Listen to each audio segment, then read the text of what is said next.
Thank you all so much. Juliana, I want to start with you. Over the past 7 years, and I have to consult my notes here because it's a long list, Alicia has been cheated on, humiliated publicly, wrongly convicted of stealing an election, lost the love of her life in a courtroom shooting, been a survivor of corporate backstabbing, surveilled by the NSA, had her emails hacked, dealt with a meddling mother-in-law and an unhinged mother, found out her brother was dating a porn star, and defended a serial killer who was kind of obsessed with her. Really, my question for you is, are you tired? Exhausted. Exhausted. Yeah, I guess I never look at it as a whole. And when you say that, poor Alicia. Yeah, it's a lot. Alicia needs a vacation. What's been your favorite thing about playing Alicia? Oh, wow. There's been a lot of incredible things about playing this character, but my favorite thing, just as an actor, would be to say that when actors commit to doing a television series, their fear is to get lazy, complacent, feel bored by playing the same character for that long. And up until Tuesday night, when we wrapped the entire season and the show, every day I was challenged as an actor to play her. So I never for a second got bored. I always looked forward to peeling these layers off of her and finding out who she was becoming. So that was my ultimate gift from the Kings, I think, was that they just wrote a very complex character that I found challenging to play. What stretch of episodes are you most proud of? Oh, Jesus. We did 156. I'll tell you this, the one episode that always hits me first is the pilot. When I read that opening sequence of her standing behind her husband at the podium and being in this fog and just the lint, picking off the lint of his jacket and then walking in and then just that slap, I feel like the whole show started there because that was her being slapped awake into this new life of hers. So that's always the first image that comes up, but I would say when Matt and I decided to leave Lockhart Gardner, that episode was so fast and furious and frightening. And there was a line that Will Gardner says, which was, "God, you don't even know how awful you are." It was devastating for her and for me to play it. And then, of course, Will's death, the last call episode, was just horrible. And then I think Robert calls it the woman on the verge of a nervous breakdown, where Cush and I got to, you finally get to see Alicia break down because she has someone she can trust to break down with. And so those are sort of that's sort of her whole arc in a nutshell. I would be remiss if I didn't talk about Will's death and one of the seminal moments in the series. I was wondering if you could tell me what was it like on set to shoot that episode and then to keep it secret for so long? Well, strangely, shooting that episode, I wasn't there much because Alicia finds out afterwards. And actually, when I read the episode, Michelle called me just before I got the script to say, "I don't want you to worry. This is a two-parter." Just so that I would understand where they were going with such a major character being killed off. But it was the episode after that. It was tough. It was hard. It was a very difficult thing, I think, for all of us. Keeping it quiet, strangely, was amazing. We had so many background artists. We had so many crew members. And it wasn't keeping it quiet for 1 week. I think it was keeping it quiet for 5 months. So I was very proud of our company for managing that one. Matt, how about you? Is there a stretch of episodes, plot line that sticks out as your favorite? Well, certainly all those that Jules mentioned, but to build on that, just kind of looking back on Carrie, and certainly when he lost the competition to Alicia in season 1, and then I think with the prison arc that Carrie had at the beginning of season 6, the first episode of that, the line where he gets arrested and his hand cut, and then an episode called The Trial, and kind of throughout that whole arc. So that's some of my favorite kind of moments, building off of what Jules said, and then also hitting the fan as well as the one where we left. It was episode 5, season 5, I think. You have an amazing memory. So that one I liked a lot. Last Call, was actually an interesting one because I that was the one after Will's death, and I only had one scene in that episode, but I think I had more people stop me on the street about that scene than maybe anyone else, any other thing, because in that particular scene, Carrie was very angry and he kind of lashes out with his clients, and some people would stop me on the street and say, hey, that's the way we felt. We felt angry that we lost Will in that moment and the shock of that. So I think I was kind of expressing what the audience was feeling in that. So that particular scene was just interesting. And again, a credit to Robert and Michelle that a character can have one scene in an episode and it stirs the audience so much that they'll stop you on the street to connect with that moment. Robert, this is for you. I think I speak for everybody in the room and asking, why are you taking the show away from us?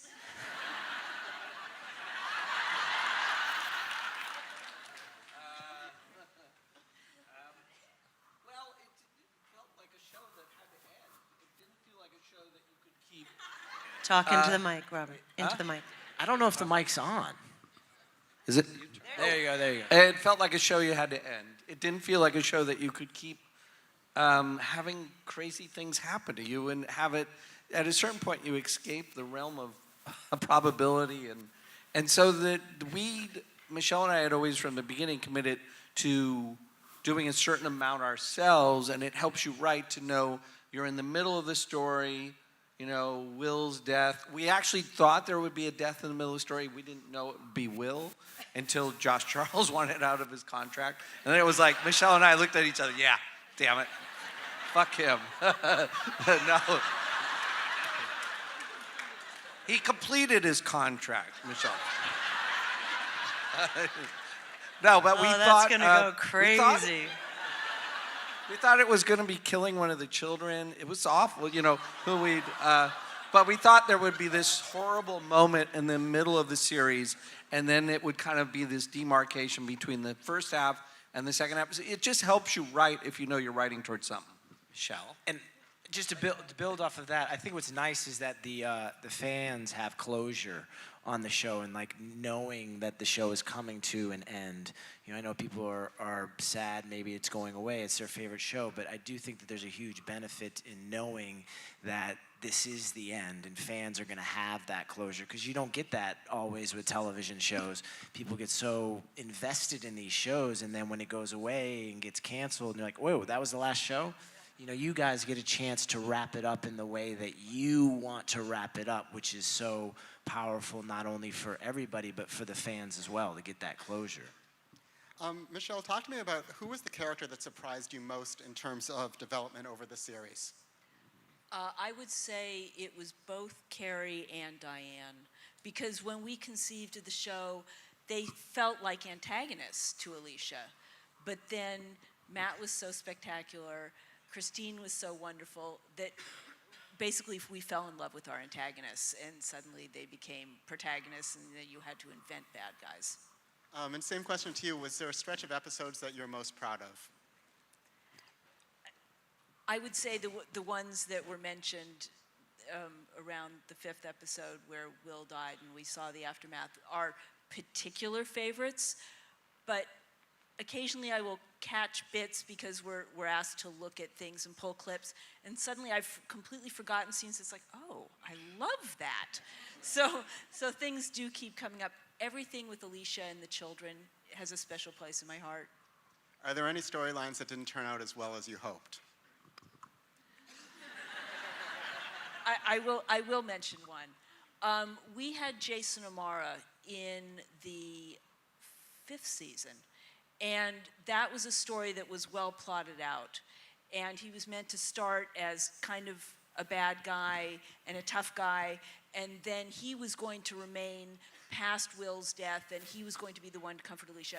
And then fortunately for Jason O'Mara and unfortunately for us, he got a regular role in a series. So we no longer had him, and so we had to wrap that storyline up quicker than we hoped, and it didn't really, come to the conclusion we hoped. I have to ask the ultimate fanboy question. In fact, I was, in preparing for this panel, I was asked this by fans more than anything else. What happened with Alicia and Will at Georgetown?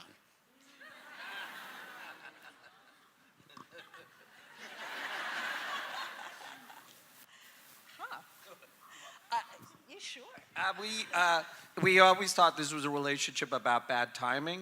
It was a relationship where they were supposed to meet at a restaurant, and she thought she was on time, and she was an hour early, and he arrived, and it was one where they both felt kind of pissed off by, like they had been rejected by the other. But there was, it was really a relationship that was meant to be, and just like a lot of our lives, when you miss that phone call or when you miss that moment, it just stopped. There was an episode, Matt, you might know what number and what name it was, that I did with Margot Martindale, where I talk about Georgetown and I talk about that moment, Yeah. but then you guys cut that out. You cut out that moment where I said I was half an hour early. I thought he said that time. You cut that out. Yeah. So there could have been a lot of clarity.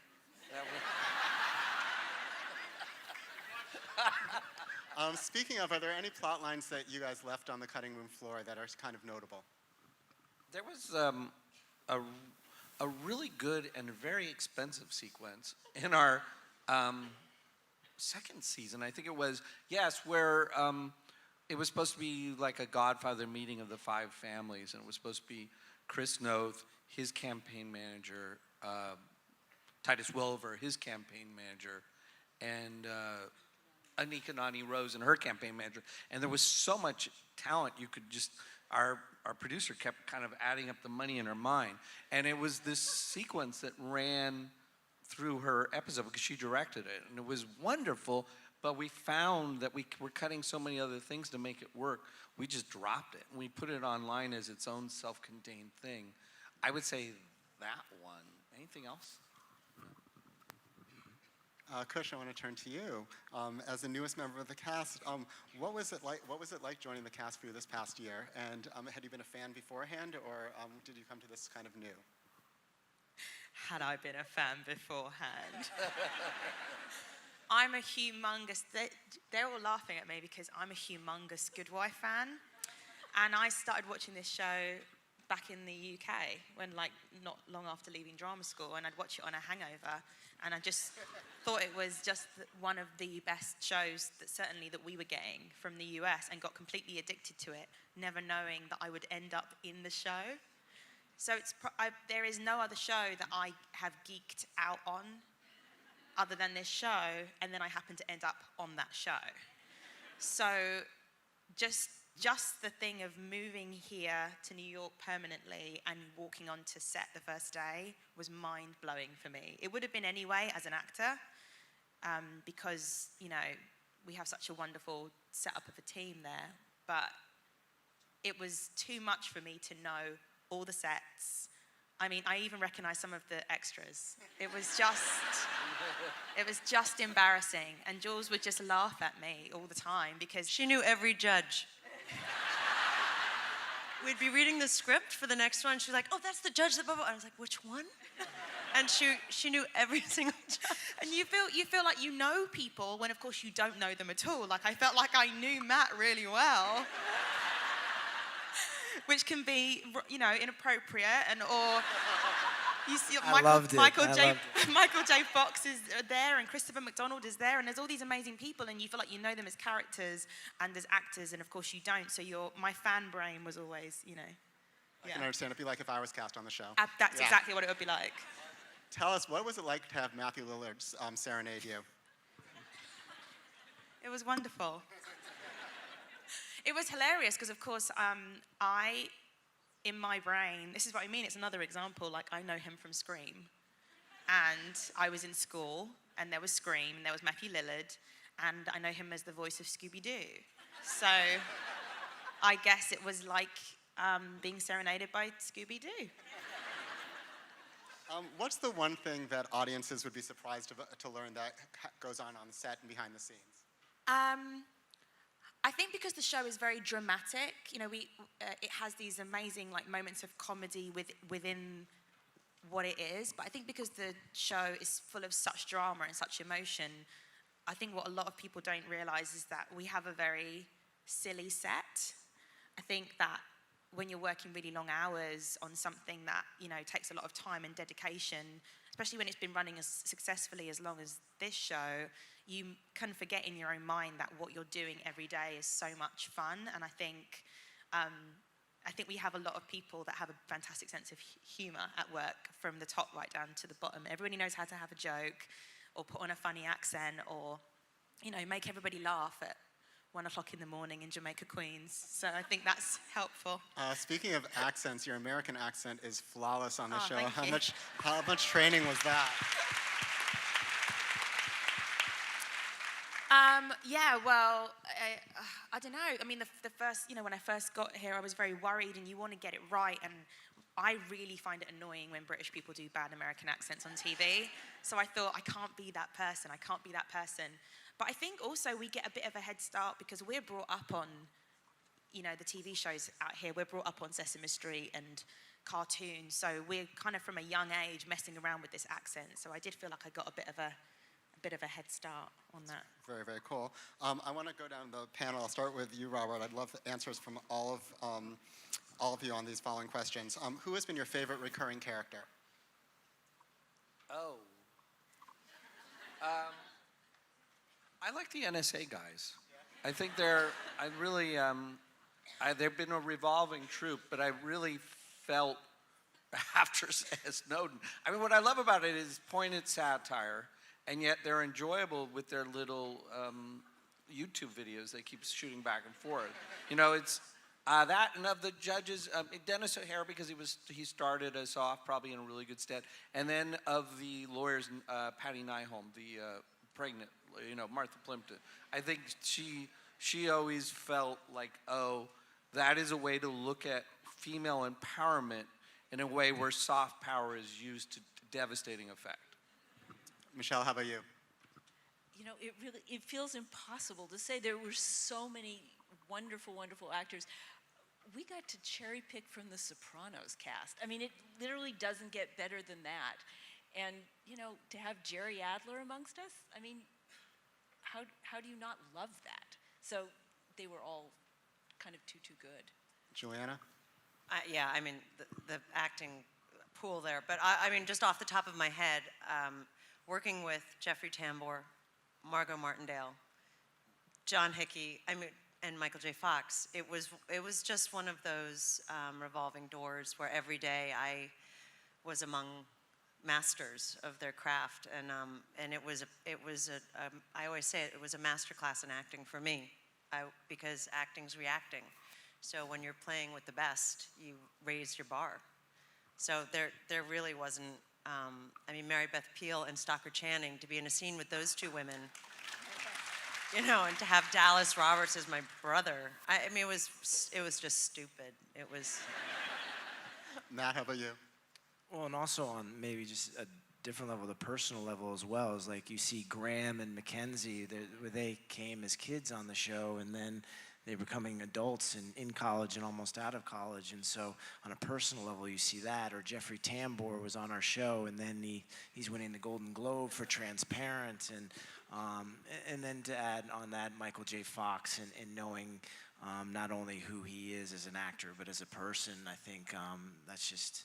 But it's one of the best things about this show is to be able to play with all those actors has been unbelievable.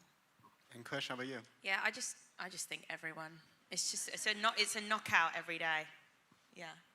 Kush, I'm going to start with you on this one. Who's the character you'd like to play if you weren't playing your own? That's a good question. This is for us? Kush has to start. Well, I think I'd like to be Diane Lockhart. You'd make a terrific Diane Lockhart. Yeah, just for the jewelry. Purely for the jewelry.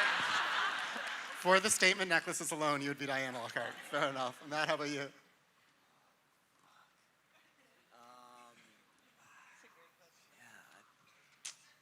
me think about it. You want to pass for a moment? Yeah. for a moment. Juliana? Oh, Eli Gold. I want to do that eyebrow raise and have a really good schedule. Robert and Michelle, I'm really going to ask the same question of you. If you were on screen, who's the character you'd want to play? I would, who can resist Alicia Florrick? My God. Wouldn't you want to be surrounded by all those people in your life? I think I would. Will Gardner.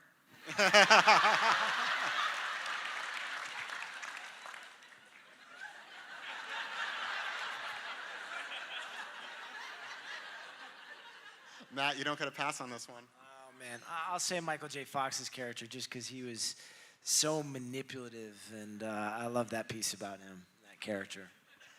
Matt, well, I've got you. What's the thing you still wish you knew about Carrie's backstory that you don't? What do you wish you knew about Carrie's backstory that we don't know? Maybe he mentions in episode 8. Wow. This is an episode that Episode just 123. aired, so don't praise me too much. Episode 718. But he says when he leaves the firm about he doesn't want to be like his dad, and I enjoyed finding out about his father, and it would have been nice to maybe explore that some more. And then also in episode 1. The pilot, he talks about the Innocence Project and what he did there, and so that would be nice to kind of find out that either of those backstories. A lot of online chatter has been going on about whether there'll be a spin-off, and I guess fans aren't ready to leave this world, so would you be open to a spin-off, maybe The Good Carrie, or better yet, Carry On? Thank you. It's such a tough question to ask right now because we just finished on Monday, and on a personal level, we're all trying to gain closure on something that we've experienced for 7 years, and with that, we've just put in so many hours and so much dedication into the material, and there's been a lot of sacrifice that goes into that, and so right now my brain is trying to wrap itself around, okay, what kind of closure do I need personally to get to that next place professionally? And it's not a way to avoid the answer. It's just an honest answer in saying that it takes a lot for us to invest in these characters and invest in this time. It's going to take an equal amount to decompress and cleanse from that experience. So I'm kind of in that headspace right now. Well, I'm trademarking Carry On as the title. Okay. Thank you. Forgive this question, but I imagine there's a lot of overlap between Good Wife and Gilmore Girls fans. What Thank can you you. share with us about Logan's return to Stars Hollow? Unfortunately, not too much. But I can say that it's 4, everybody's kind of probably read this online, but it's 4 movies on Netflix that are 90 minutes long. And I've read all 4 of those scripts that Dan and Amy wrote, and they are fantastic. They are amazing. And I think that fans are going to be really, really happy. So they're pretty special. And it's been a lot of fun to shoot. And it's really been born from the fans because since it finished in 2007, they wanted more. And I think they're going to be pleased.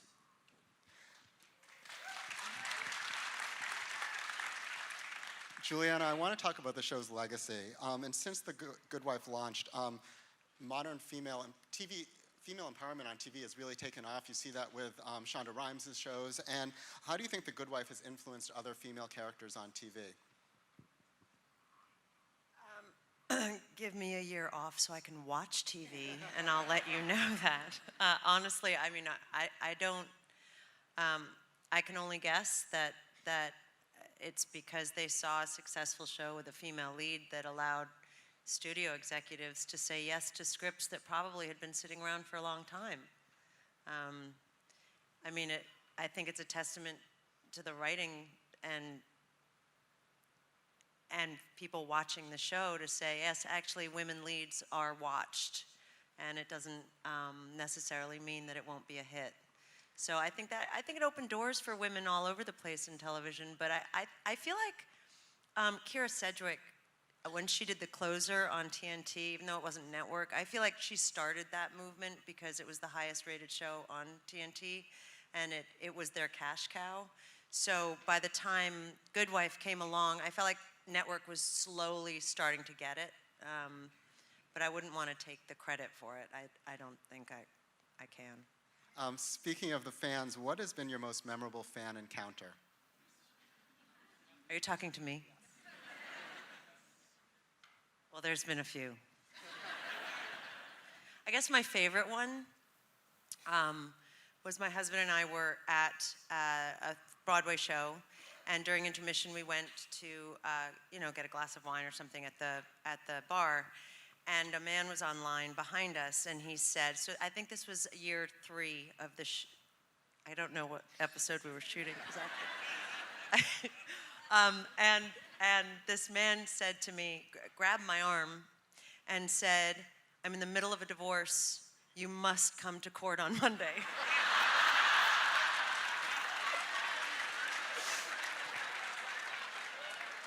That was my favorite. I thought, oh, okay, so he thinks I'm really a lawyer. Speaking of bars, what are you really drinking instead of red wine on the show? Or perhaps you are drinking red wine. I wish it was red wine. It's Welch's grape juice. And honestly, especially if you start the morning out, 6 a.m. call, you get to set, you're rehearsing. By 7:30, you've had a gallon of Welch's grape juice. It's a good sugar high. Kush, how about you? Do you have a memorable fan encounter? I think the weirdest thing is in New York, when people stop me, they think I'm going to be American. So whatever they were going to say, just, stops. They're like, you're like, thank you so much. And I love the show. And you're like, thank you so much. And they just go,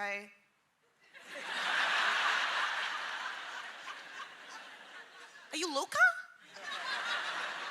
From The Good Wife? You're British? So every time for me is very entertaining. Because I never know, you never know what their reaction's going to be. Matt, how about you? I got recognized in a locker room one time at a gym by a naked man. And I was sitting down and he was standing up. He loved The Good Wife, and things were flopping in all sorts of directions. That was a pretty good one. I have no idea what he said to me, by the way. I want to talk about the episode we just saw, Robert and Michelle. This first question's for you. Why do you think Alicia feels protective over Peter at this particular moment? I think, she recognizes that he's vulnerable, and she is going to protect. Regardless of how they feel about each other, they're very firmly family. You've seen that for 7 years. That highs or lows, they are tied together, and she's not going to see family treated ill. Do we think that Alicia actually believes that Peter is innocent? I do think Alicia believes that Peter's innocent of this, but that maybe it isn't relevant because there's plenty he isn't innocent of. Robert, what do you think? Michelle's right. The last lines of the show, Jason says, what do you want? Alicia says, you. Is there any chance we're getting a happy ending for her?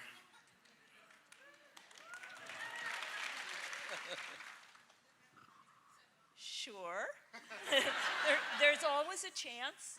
But if you ask me, is there a chance there's going to be an unhappy ending for her, I would give you the same answer. Fair enough. I want to talk to you about writing this show as binge culture has really taken over pop culture. As binge culture has taken over pop culture. And I'm wondering, did it change the way you wrote the show? Did it change the way you directed the show as far as the very smart, quick cuts that you do? Or is it just You recognize that some people have watched it week to week and others are going to consume it in the future over a month or so. It didn't change how we wrote it or directed it. It probably more than anything that impacted the show was internet culture, how shows being consumed in almost in very intensive ways about why is somebody holding a glass of milk. I mean, we just have the writer's room would bring this stuff in. It would be like some of it was insane, but some of it was fun to play with too. I don't think binge culture changed it. There was always this sense how we start a year is divide the year into two stories. A story that would take us usually through episode 13, sometimes through episode 11, and then the second half of the year, which is also second series of stories.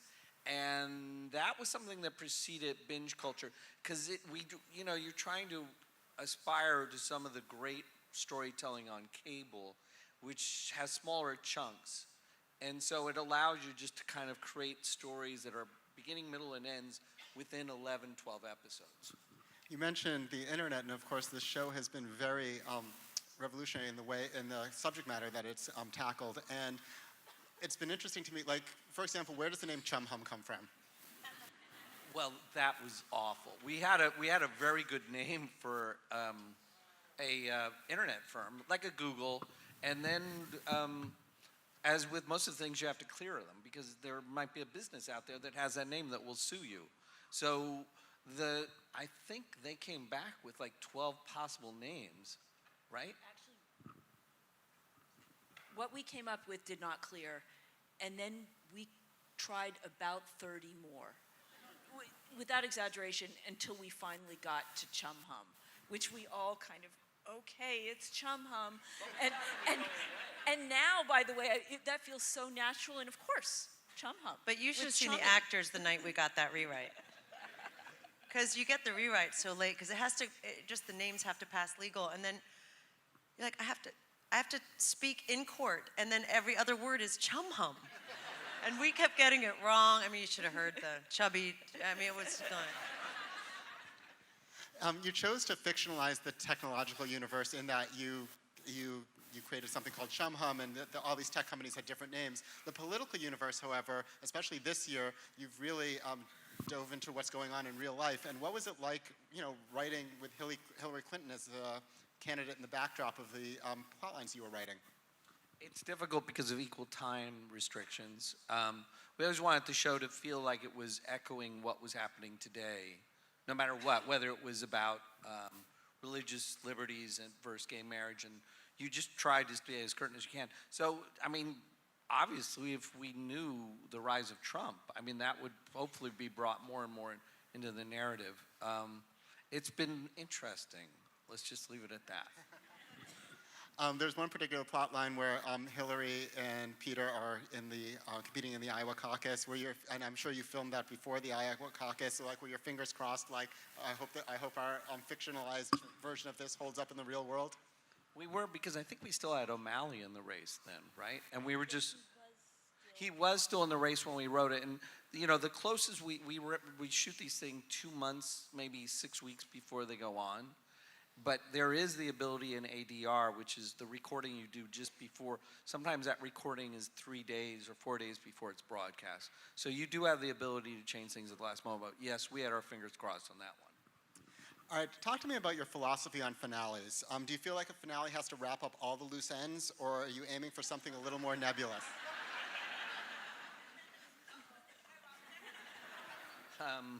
I don't think the best finales have wrapped up all the loose ends. They are novelistic, and novels are sometimes, there's a level of ambiguity, which is fun. Fun is the wrong word, or resonant. You want a last episode that resonates, and if you get to the last show and you want to start over again at the beginning, all 156 episodes, that's the triumph, I think, of a finale. I think 6 Feet Under is probably something like that. Breaking Bad, definitely. Even Sopranos, I think those are all episodes that made you go, I want to see the experience again. Juliana, talk to us about your experience reading the finale for the first time and how you're feeling about it as you're reading the script. Oh, it was hard. I read it once, and I couldn't talk to anyone about it because I felt I was emotionally confused, I think, because I was having so many emotions knowing that I was wrapping this character up. So then I read it again. Then I had a conversation with my husband about it. He said, "You like it?" And I said, I do. It's so complex. And he said, "That's exactly how it should be." And I said, "I know you're right, but I'm sad." And he goes, "That's exactly how you should be." So then I read it again, and the Kings had given me a bottle of wine with the script, Was it actually grape juice? with a note that just said, "Alicia should be drinking while reading this." And I waited till the fourth read. So then I read it. So just so you know, we have a wonderful working relationship where they always say when they send the scripts, if any of you, meaning any of the actors, have any problems with anything or concerns, please write us as soon as you can for time purposes. So I usually write them right away, glowingly, you know. But this time I couldn't do it. So I opened the wine. And I poured a wee glass, not an Alicia-sized glass, because that's just, you'd be drunk. And then I read it a fourth time, and then I could digest it. And then I wrote them, I think, 3 lines. Nothing but brilliant, or something. But it took me a while. I had to really process it and be alone and talk about it for a minute and then write them. Matt, how about you? How did you react in reading the final script? I think you have to be careful with those personal feelings that you're feeling in terms of mixing that in with the character. Maybe you can draw from where you are in your personal life and put them in there. That's the challenge is, of course, when we go and we shoot these scenes, we may not necessarily on that day be feeling what those characters are feeling, but somehow we have to manifest those feelings. So I think that, you know, like Juliana was thinking about a lot of different things. You know, again, going back to that closure question and about moving to LA. I'm moving to LA. Well, that has nothing to do with Carrie, so I have to put that out. And when am I gonna schedule going to get boxes to move my house and my apartment? No, Carrie's not thinking about that. And you kind of do have to take, I did the same thing, except it was with bourbon. Take a sip to kind of turn those things off a little bit and figure out what Carrie's thinking in these moments.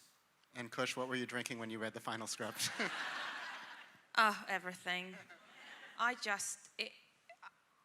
couldn't even, I got the script, opened the first page, you know, just saw our normal cast list and was like, like I hadn't even started reading it. I just, you know, I mean, I cry most days on this show. I'm always crying about something. I'm very emotional, and I think coming from the perspective of someone that has loved this show, like deeply loved this show and the journey that Alicia has been on, it was really, it's been very, you know, hard and emotional to start disconnecting from, you know, every character that you're having to say goodbye to, because people rap at different times and, you know, you don't always say goodbye to everybody at the same time, so you have to disconnect and say goodbye and then move on to the next scene, and that has been kind of heartbreaking.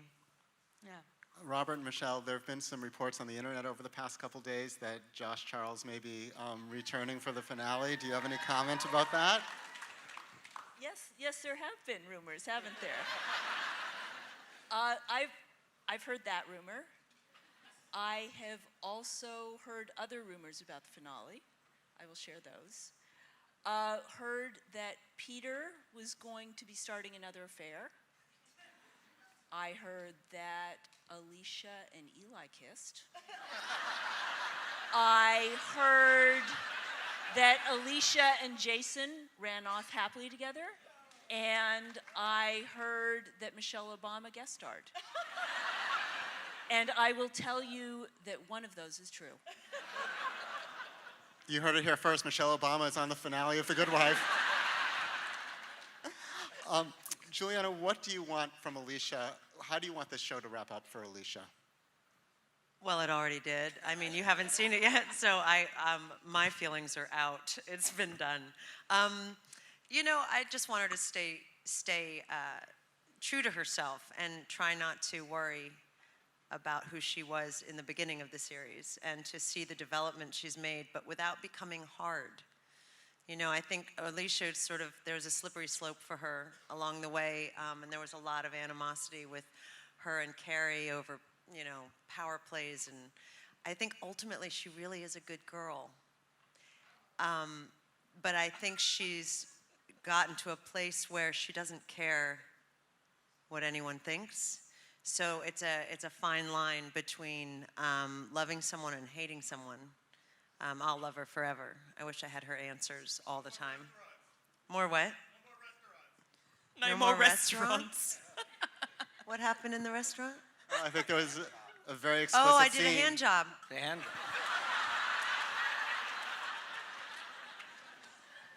I'm completely lost right now. That was very funny, though. I just have to say one quick thing. So I called Robert about just a wee little line change about that episode, and it was nothing major. And he goes, "Oh, I thought you were going to call me about the hand job."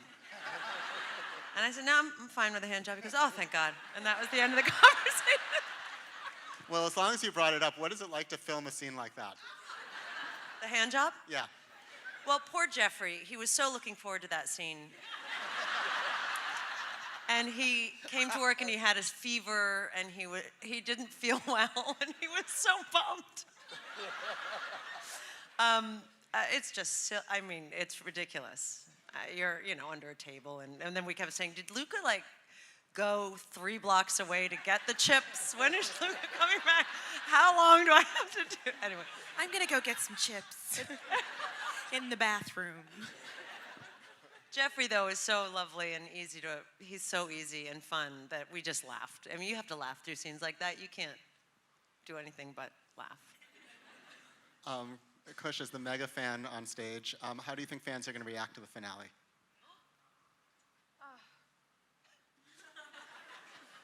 Well, I think they're, you know, I think they'll be satisfied with the finale. I think they have to trust that when you love a show like this, with people like this that write the show, they're not going to let you down, and they're not going to just sleep with you and walk away. They're gonna cuddle you for a while afterwards, and then they're gonna leave.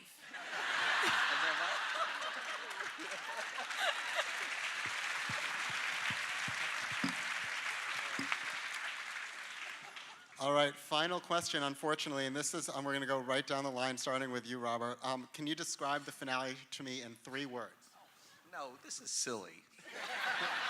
Ask us a real. I mean, that's just crazy. I'll tell you my favorite episode. How about that? Fair enough.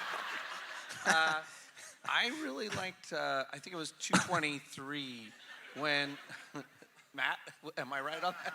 Yes. Where the elevators keep sliding open door on you guys, and I thought that was really fun way to visually say the show. And what, 3 words? 3 words.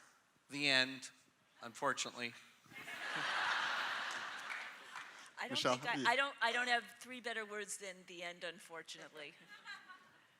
Juliana?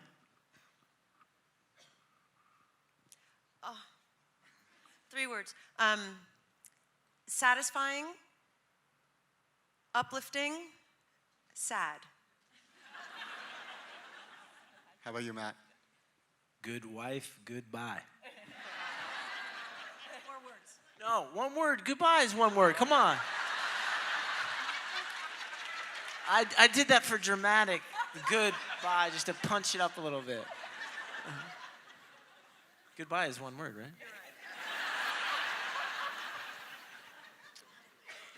Kush?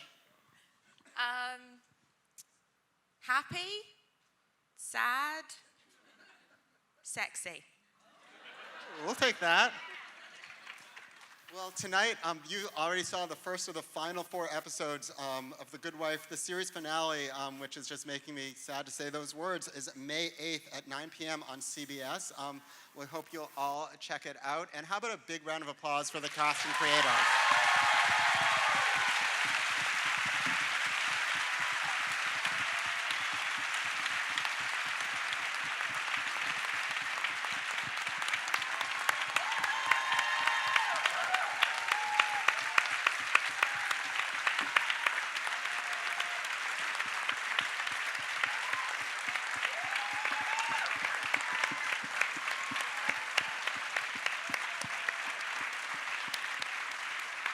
Thank you all so much for coming and have a terrific evening.